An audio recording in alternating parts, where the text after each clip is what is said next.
So I have seen the Mega, and it is well, I think I'll start. It is a bad film.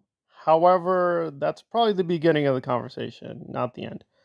What was bad about it? Well, a lot of people are praising the performances. I'd have to say no. There was a lot of bad acting. However, a lot of it is the way the film is edited and what Francis decided to shoot and how.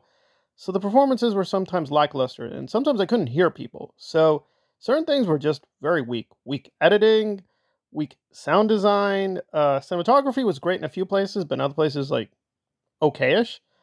And just certain things were really awful. Like, the visual effects were consistently, Jesus Christ. Like, if this was the late 1990s, I might be like, okay, well, technology's evolving. This is 20 plus years later. You could do better effects with my own PC. So I'm like, yeah, which is really weird because this is critical because it is like a sci-fi epic, and the sci-fi effects are just kind of lame. So there we are. It is bar none one of the strangest films of the last decade or so. So was it strange good? I think for the most part it was strange good. That said, it is a little out there. So what is the basic story? The basic story is that Adam Driver plays a kind of idealistic innovator, and he's facing this kind of older, more traditionalist power broker. That is the center of the story, is Caesar and his idealism and utopianism. He wants to build a new world, the Megalopolis, whatever. And the people who are doubting him and all these other people and their conspiracies, and that takes up the bulk of the film. And given the nature of the storytelling here, this is not really much of a straight story. I mean, really, what is the story? It's not much. It's just he wants to build something. He gets kind of like this sci-fi magical element and wants to go through with it. And he's going to face obstacles, side adventures, and there you go. So it's more like a episodic video game. So certain episodes were kind of stupid and boring, but most of the episodes were very engaging and very interesting. That said, it is not as radical or innovative as the fans or the defenders make it seem. Like, this stuff has been done quite a few times. However, I would say the elements being brought together are pretty interesting. Now, if you have read a lot of books and a lot of movies, you're not going to be impressed. But if you're just beginning as a cinephile and you've read a few books and seen a few films, you're going to be probably intrigued. Like, where's this coming from? Because there is a lot going on here. There is Shakespeare, Kubrick, a lot of Asian cinema, classic fairy tales, Roman history. All of this is melded into one. I can't even begin on the number of influences.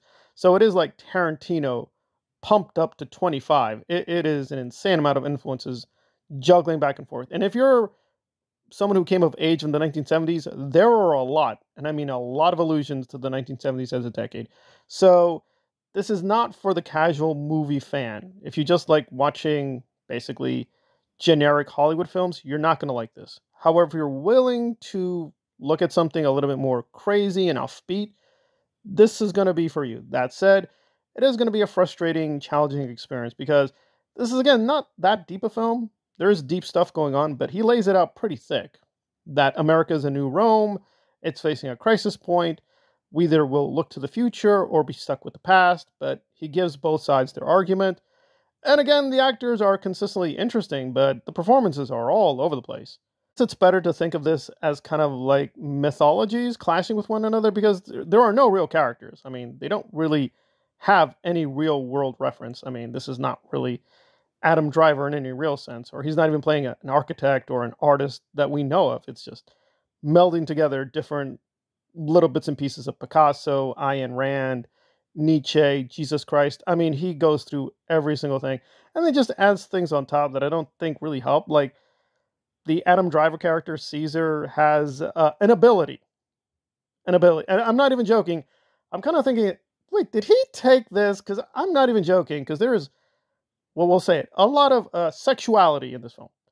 And the trick this guy does is like, this kind of reminded like of certain pornography films. I'm not joking. Like, I'm like, wait, is that from that kind of film? It's like, but again, so I don't know if Francis is just putting it all out there, which is, listen, he began his career with, quote, a porn film.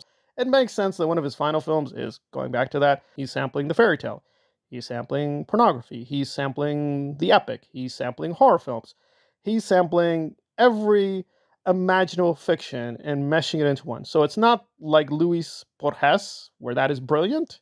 But even with Borges, I'm sometimes frustrated. It's not Kafka, but it is doing similar things to Kafka, similar things to Borges, similar things to Kubrick and David Lynch, but not at their level. I can still remember seeing Mulholland Drive on my VCR for the first time, and it was an incredible experience. Now, granted, I am a man, and it has, quote, certain erotic scenes that placate to a male fantasy, so maybe that's why I liked it, but it was just a very interesting, engaging film. I don't know if this is the new Mulholland Drive, but it's trying to be, so we have to judge the film for what it is, and it's not that good, but it was consistently interesting. That said, Francis has a terrible behind the scenes persona. So he's done a lot of awful things. And can I justify you paying money for it? Probably not. On the other hand, if you don't care at all about anyone, if you're just a complete selfish narcissist and say, I don't care who he's hurt, I don't care who he is. If you only care about just the film going experience, I'd have to say, yeah, this is worth the price of a ticket.